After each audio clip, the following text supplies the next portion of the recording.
누가복음 2장 1절부터 7절에 있는 말씀입니다. 누가복음 2장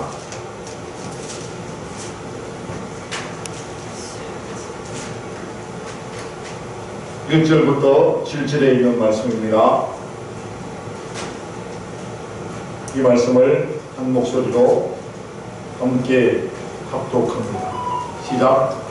그때 가이사 아구스도가 영을 내려 천하에 다 호적하라 하였으니 이 호적은 브렛노가 수리아 중독되었을 때 처음 한 것이라. 모든 사람이 호적하러 각각 고향으로 돌아가매 요셉도 다윗의 집 족속이므로 갈릴리 나사렛 동네에서 유대를 향하여 베들레헴이라 하는 다윗의 동네로 그 약혼한 마리아와 함께 호적하러 올라가니 마리아가 이미 잉태하였더라. 거기 있을 때 해산할 날이 차서 첫 아들을 낳아 강보로 사서 구해내었으니 이는 여간에 있을 곳이 없음이러라. 아멘. 오늘 말씀의 제목은 구유에 오신 메시아 예수님이라고 하는 말씀으로 함께 은혜를 나누도록 하겠습니다. 아멘. 메리 크리스마스. 아멘. 하루가 늦었지만 메리 크리스마스. 아멘. 우리 하나님께 큰 영광 올려드립니다. 이 성탄절을 맞아 성도 여러분들의 가정과 직장 위에 그리스도 예수님의 은혜와 평강이 충만하시기를 축원합니다. 하늘에는 영광이요 주님으로 인하여 땅에는 평화로움이 넘치는 성도님 다 되어주시기를 축복합니다. 하나님은 예수님의 탄생을 위해 당시 세상 최고의 권력을 가지고 있는 로마 황제를 사용하셨습니다. 황제의 칙령을 거부한다는 것은 죽음과 같은 것이기 때문에 마리아는 어쩔 수 없이 나사렛에서 베들레헴까지 약 100km가 넘는 곳을 만삭이 된 몸으로 걸어서 이동을 하게 된 것입니다. 반드시 베들레헴으로 가야만 했습니다. 갈 마음이 없는 그들을 가게 했다는 것입니다. 그리고 당장 가지 않으면 안 될 긴박한 상황이 전개되고 있었습니다. 이런 긴박한 상황에서 대처하실 분은 하나님 한 분밖에 없는 줄 믿습니다. 메시아 출산과 로마 황제 칙령 보고 조사는 우연한 일치가 아닙니다. 하나님께서 만든 시간이라는 것이 나사렛에 있어서 잘못 탄생할 뻔한 메시아는 미가 선지자가 예언한 대로 베들레헴에서 예수님이 태어나야 하기 때문에 그렇게 황제의 칙령을 내려서 가지 않아도 될 요셉과 마리아는 베들레헴으로 가야만 했다는 것입니다. 미가서 4장 2절 말씀 함께 합독합니다. 시작. 곧 많은 이방 백성이 가며 이르기를 오라 우리가 여호와의 산에 올라가서 야곱의 하나님의 전에 이르자. 그가 그의 도를 가르치고 그에게 가르치실 것이라.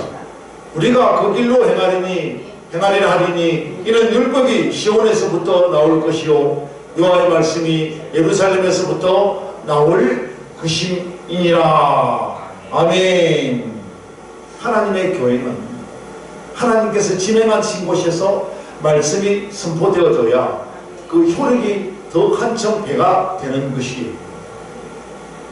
세상에서 하나님의 말씀을 전하면 메아리가 되어줄 수도 있지만 이렇게 하나님의 성전에서 하나님의 말씀을 전하면 우리의 심령 불수를 쪼개는 효과가 있어지고 그 하나님의 말씀이 우리의 심령 마음밭에 온전히 새겨진다는 그런 귀한 말씀입니다.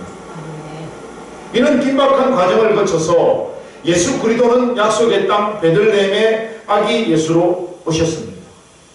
특히 메시아는 가난하고 초라한 모습으로 요셉과 마리아의 가정에 태어나신 것은 21세기를 사는 우리에게도 많은 것을 생각하게 하는 것입니다. 지금 세계는 크리스마스의 진정한 의미를 잊은 지 꽤 오래되었습니다. 이제는 메리 크리스마스라는 아름다운 인사말도 듣기가 쉽지 않습니다. 시큰둥해요. 제가 많은 분들에게 이렇게 크리스마스 메시지를 보내드리면 답장이 금방 오는 분들도 있는데 뭐 바쁘셔서 못 오시는 분들도 있겠지만 세상 말로 모든 TV 속에서도 그렇고 이제 크리스마스라고 하는 의미가 좀 시큰둥해졌습니다. 본래 크리스마스는 예수 그리스도를 경배하는 날이라는 그런 뜻입니다. 항상 하나님을 경배하시는 복된 성도님 되어주시기를 축원을 드립니다. 이 시간 예수님이 마국간에 구유해 오신 사실이 우리에게 주는 의미와 크리스마스의 진정한 의미를 마음에 새기시기를 축복합니다. 그런 의미에서 오늘 그 첫 번째로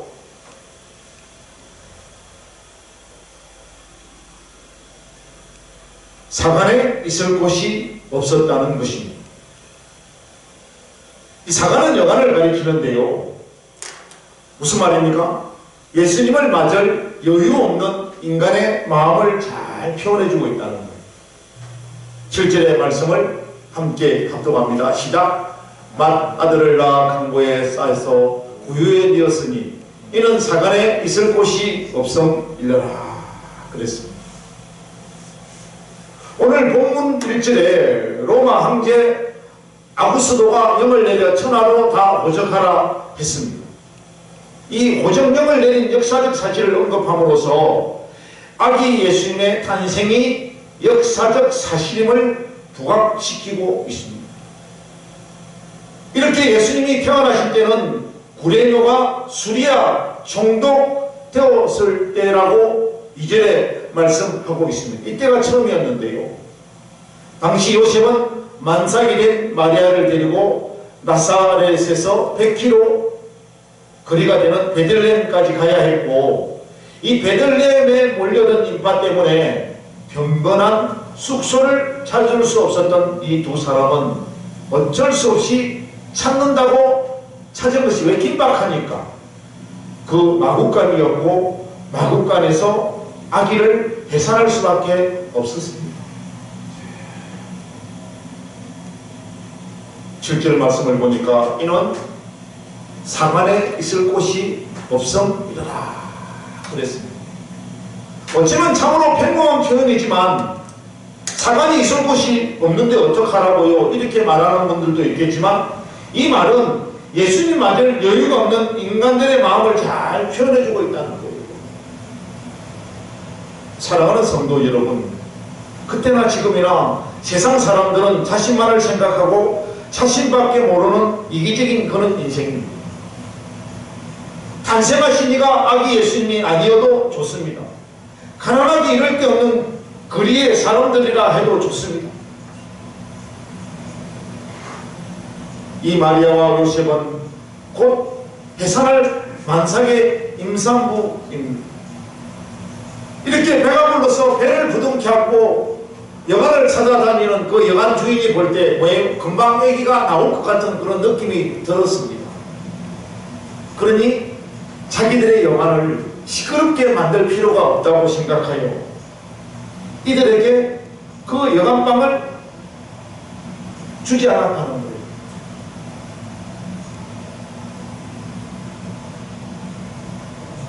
베들레헴에는 이 부부를 위한 여관방 하나 남아있지 못하는 것입니까?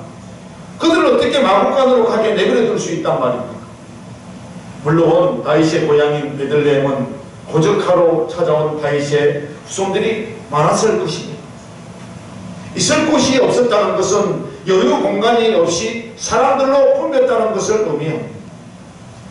솔직히 마리아와 같은 악한 임산부가 그 당시에 몇 명이나 있었겠습니까? 우리는 있을 곳이 없었다라는 이 표현에서 돈으로 마음이 어두워진 이 시대의 단면을 읽을 수 있습니다.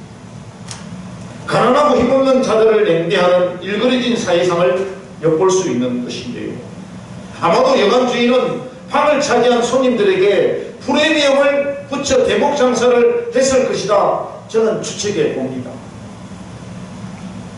우리가 어떤 행사 때 또 계절을 따라서 어떤 지방으로 많이 몰리면 그때 그 지방 사람들은 이때 우리가 돈 벌 수 있는 복이다. 이렇게 해서 막 붓돌을 넘겨서 이렇게 장사하는 모습을 거잖아요. 사랑하는 성도 여러분, 마국간에 오신 예수님은 살아없는 세상에 하나님의 사랑의 나라를 세우기 위해 오신 하나님의 아들이신 줄로 믿습니다. 우리 예수님께서 주기도문에 이렇게 말씀하셨습니다.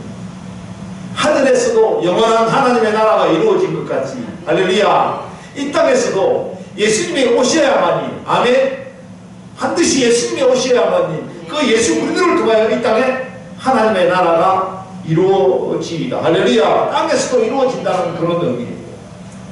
베들레헴 사람들은 해산하는 여인에게 방한칸 내어주지 않았습니다. 그곳은 사람이 메마른 그런 땅이었습니다.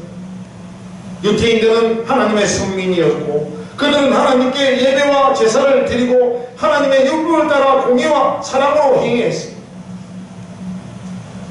율법에 뭐라고 했습니까?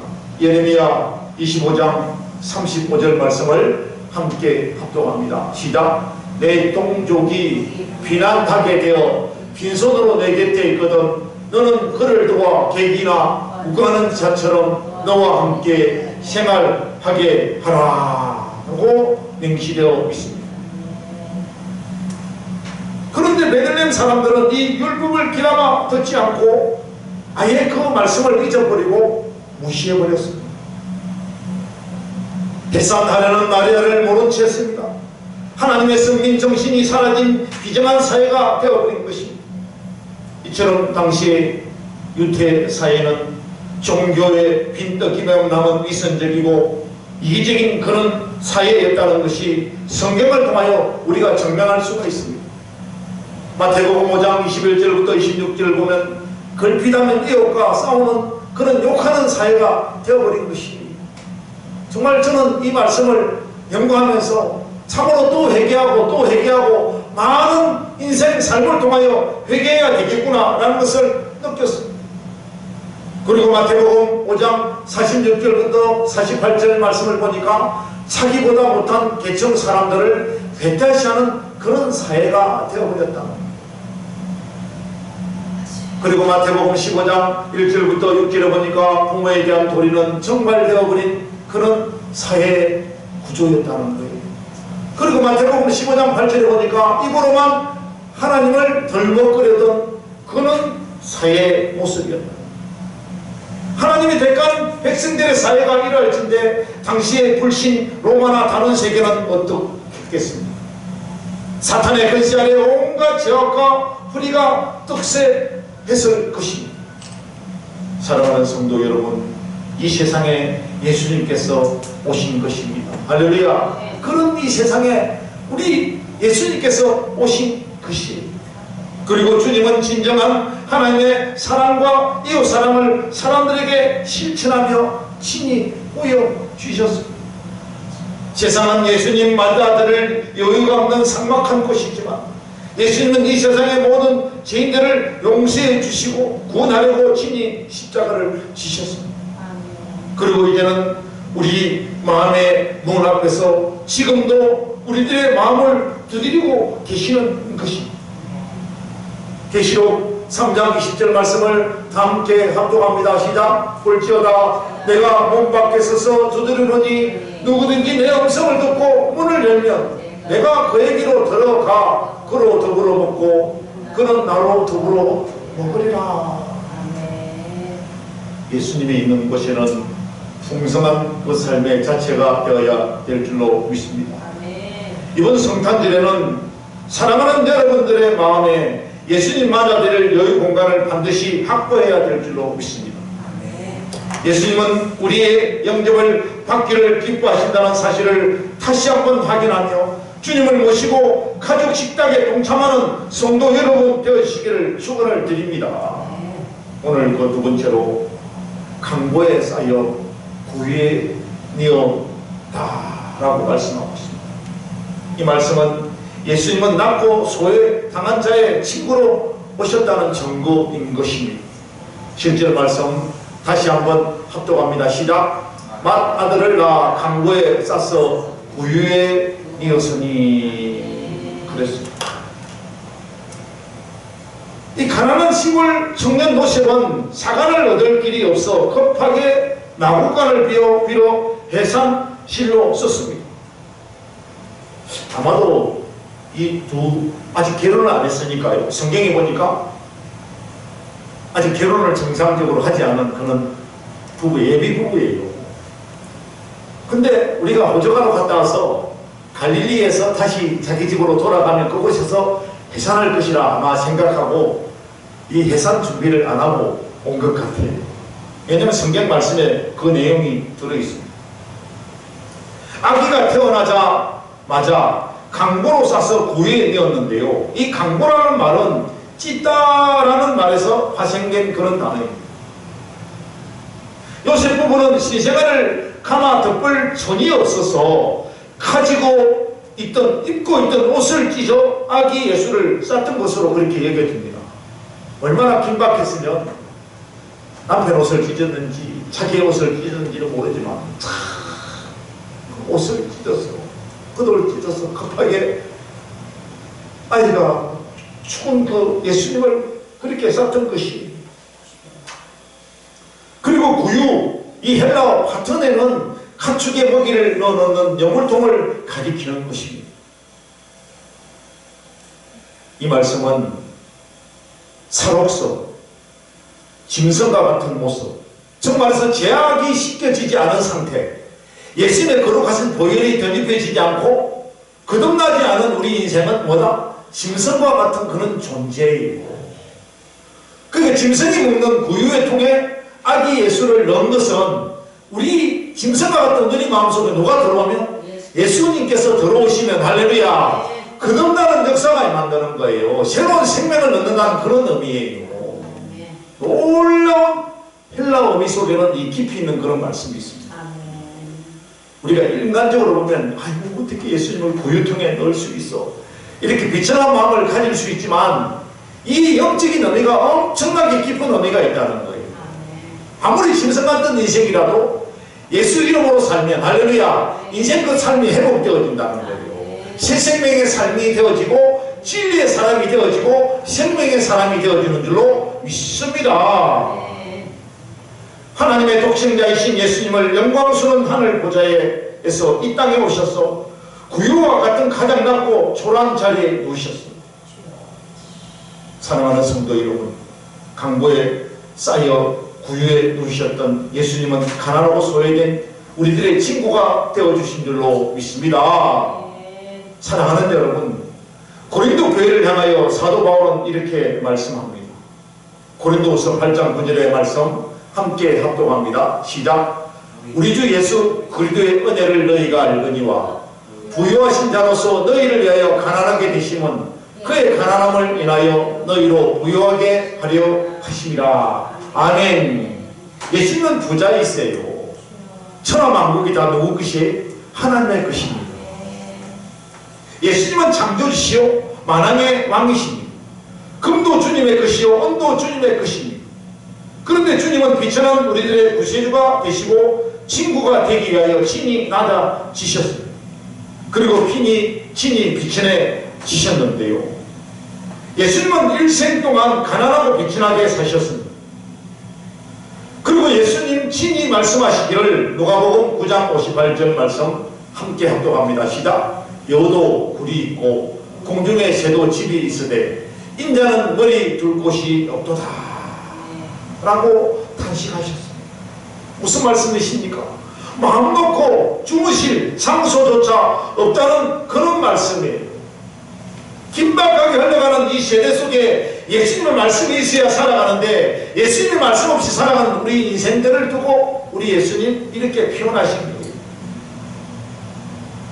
우리 예수님께서 마가의 다락방에 만찬을 만드시려고 준비하실 때, 마지막 만찬입니다.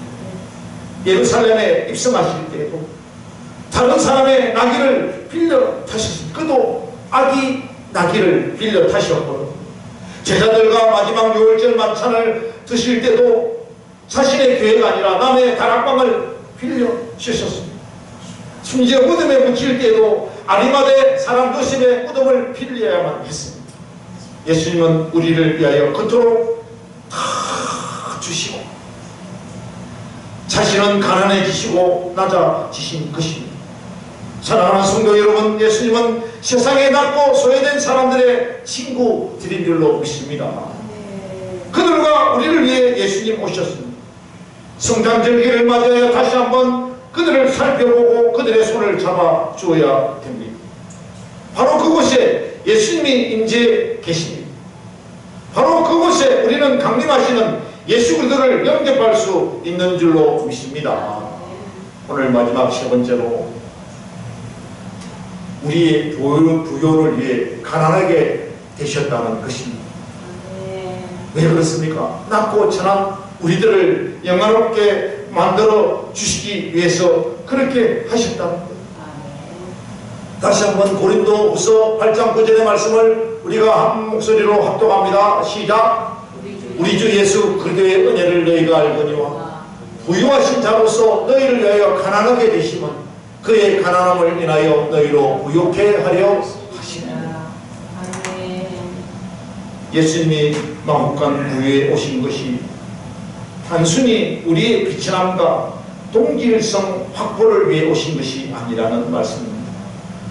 본래 우리 주님께서는 부유하신 분이시며 가난하게 되신 것은 가난한 자를 부유하게 만들기 위해서라는 것입니다. 믿는 모든 사람들을 고귀하게 하기 위해서 오셨다는 것입니다. 낮고 천한 자를 영화롭게 하기 위함이라는 것입니다. 사랑하는 성도 여러분, 예수님이 태어나신 장소는 냄새나는 마국간이었으나 그곳은 하나님의 영광이 드러난 곳이었습니다. 천사들이 예수님의 그 임재를 반겨 그분을 위하여 찬송을 불렀고 희망찬 메아리가 쏟아진 곳입니다. 무슨 말이에요? 우리 인생이 사는 이 세상은 어쩌면 마국간 같이 냄새나는 곳이죠. 예수님의 영광이 임하면 할렐루야, 우리가 그 냄새나는 인생이 아니라 이래는 화려한 예수의 향기를 가지고 예수의 향기를 품고 만천하에 빛과 소금의 사명을 감당할 것이라는 그런 아름다운 소식의 말씀입니다. 목자들이 양을 지키던 들에는 하늘의 천군 천사들의 노래가 울려 퍼졌습니다.